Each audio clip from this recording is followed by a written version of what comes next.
So my role at Reliant is Chief Investment Officer, and really what that means is we manage the capital markets that Reliant is dealing with. So both on the equity side and debts, and then investor relations also rolls up to me. So we're managing the team that is interacting with our investors day to day.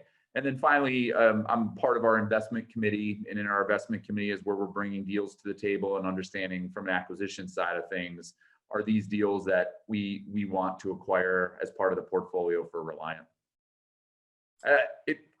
Typical day depends on what's happening in our world. And, you know, we run at a pretty high pace just due to the volume of acquisitions that we're doing. I'd say a lot of my time is spent with prospective investors, generally on the larger side of things, and having conversations about what that structure looks like for them, what they would need to see, and then how we could potentially partner. I am doing a fair amount of administrative follow-up, structuring of things, specifically when we're bringing out a new offering. Part of my role is reviewing the offering documents with our attorneys and making sure that we're coming up with a safe structure both for our Reliant and for our investors. And then, finally interacting with both our investor relations team and making sure that any day-to-day issues are taken care of, and our acquisitions team to ensure that we're aligned on the strategy of the properties that we're going out to look for. It is very dependent on how close to a closing we are. The closer we get to a property closing, the more my focus gets put on ensuring, one, we have the equity in place, the structures and documents are set up appropriately for the lenders so we can get that closing done successfully. Yeah, I think, as we record this, Adam, it's April 13th. Right now, what I like most about self-storage is that it's not hotels.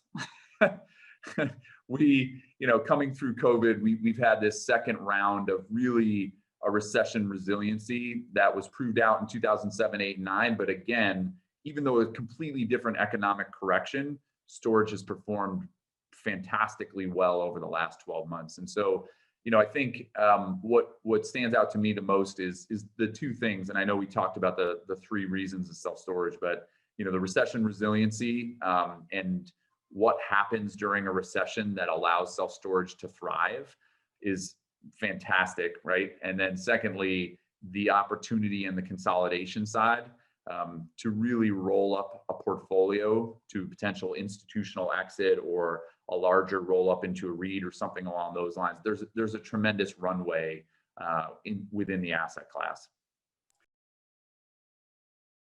To your question of, what's that transition look like from med device to real estate? I mean, look, sales is one of those skills that, in my opinion, is applicable to all aspects of life, right?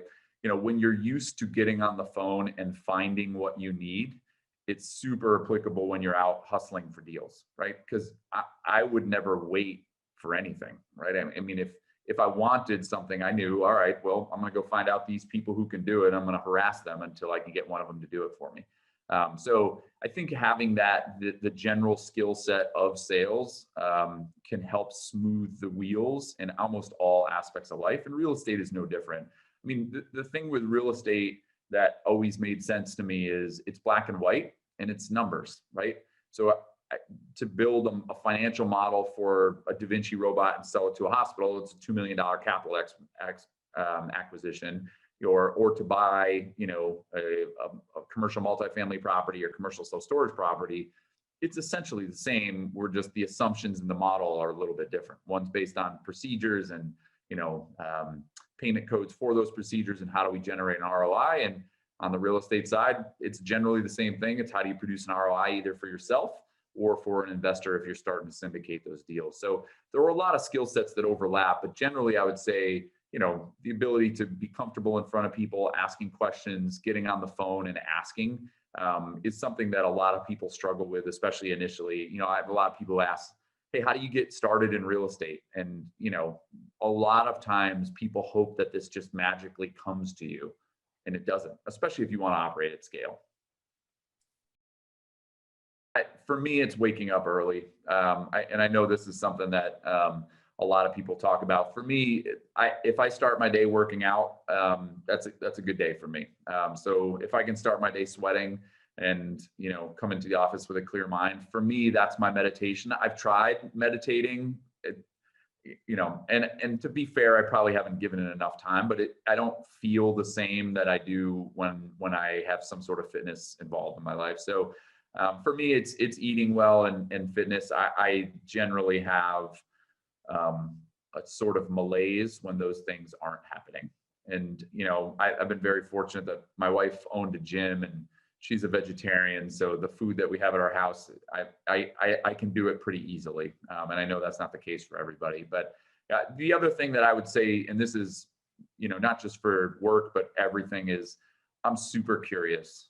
I very much enjoy that general intellectual curiosity. When someone says something that I don't understand, I want to understand. And I'm pretty good about, it's not an ego thing.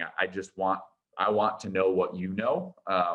And so I have no problem being, genuinely curious and digging into something. And it's amazing, Adam, when you go into a situation with one mindset and you're curious and you find, or, you go in thinking there's one opportunity, and then you dig, and you find there's a whole other path that you didn't understand. And Reliant was like that, right? I mean, that's how I got to Reliant. And as we've grown, many of the strategies we've tried to deploy have been based on just being curious and saying, well, what if we tried that?